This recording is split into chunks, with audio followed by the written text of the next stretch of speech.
Yesterday, we played this clip yesterday, but I want to play it again today because of the context. Either yesterday or today, depending on which time zone you're looking at, George W. Bush started bombing Iraq without the UN's permission, over the objection of many countries around the world. He began bombing Iraq and killing Iraqi civilians, absolutely innocent people, and started a war that to this day, I mean, right now, as we speak, violence in Iraq is continuing. Car bombings, suicide bombings, muggings, murders, revenge killings, rape is at an all-time high. It's basically turned into a lawless country, and to the extent that there is a government, the government has been taken over by by Shias who are favorable to Iran. The first business to really formally open business in Iraq was the Bank of Tehran in downtown Baghdad.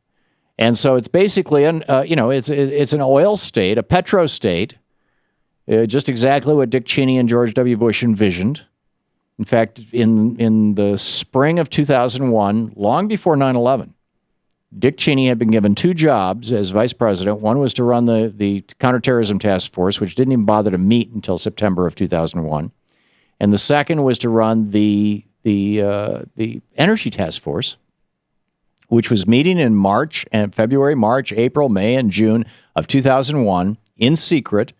Nobody but oil executives and fossil fuel executives were invited. The public was not invited. Legislators were not invited. Environmentalists were not invited. And they were literally, and Larry Klayman with Judicial Watch, dug this stuff out and published it, with the Freedom of Information Act. Literally in March and April of 2001, 6 months before 9/11, Dick Cheney was carving up the oil fields of Iraq, including the oil fields that had not yet been drilled, and deciding which countries and which companies they were going to sell that oil to.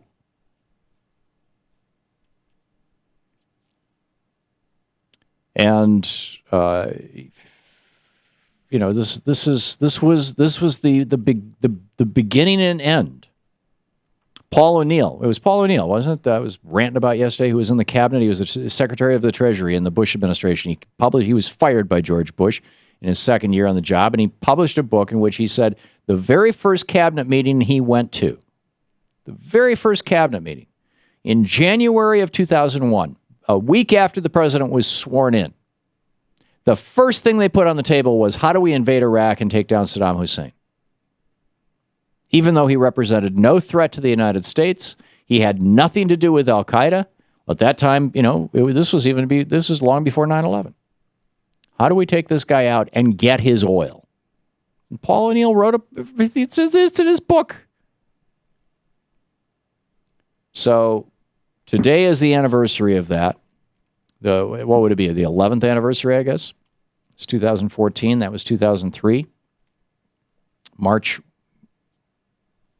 What is today? The 20th? Yeah, March 19th and 20th, the 13th anniversary, or the 11th anniversary of the invasion of Iraq, the illegal invasion of Iraq, based on lies by the United States. And here's what George Galloway, member of the British Parliament at the time, representing a part of Scotland, as I recall, not only said on this program, he came on our program a number of times, but here's what he said, speaking before the United States House of Representatives, the United States Congress. And I told the world that your case for the war was a pack of lies. I told the world that Iraq, contrary to your claims, did not have weapons of mass destruction. I told the world, contrary to your claims, that Iraq had no connection to Al-Qaeda. I told the world, contrary to your claims, that Iraq had no connection to the atrocity on 9/11/2001. I told the world, contrary to your claims, that the Iraqi people would resist a British and American invasion of their country, and that the fall of Baghdad would not be the beginning of the end, but merely the end of the beginning. Senator, in everything I said about Iraq, I turned out to be right, and you turned out to be wrong. and 100,000 people have paid with their lives.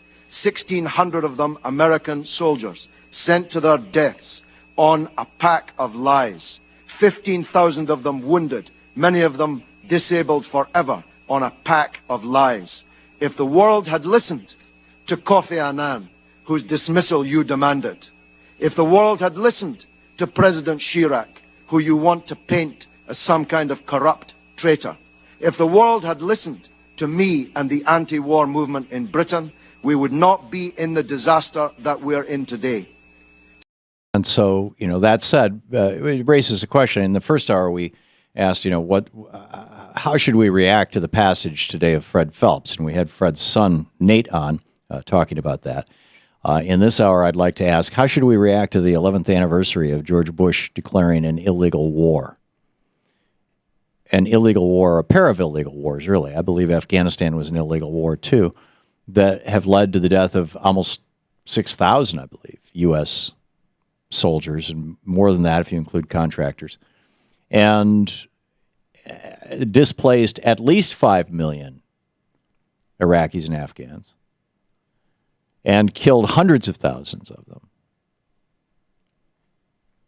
And in that context, I was very heartened to see the President of the United States, President Barack Obama, today say, no, we're not going to use any kind of military option with regard to Crimea and Ukraine.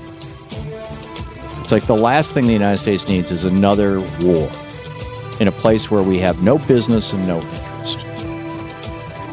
And we've said no to war in Syria. We've said no to war in Iraq. I think these are good things. I know the neocons are freaking out. You're listening to the Thom Hartmann Program. Call 866-987-THOM. But what kind of response to the illegal invasion of Iraq 11 years ago today could we be doing that might highlight our penance to the world?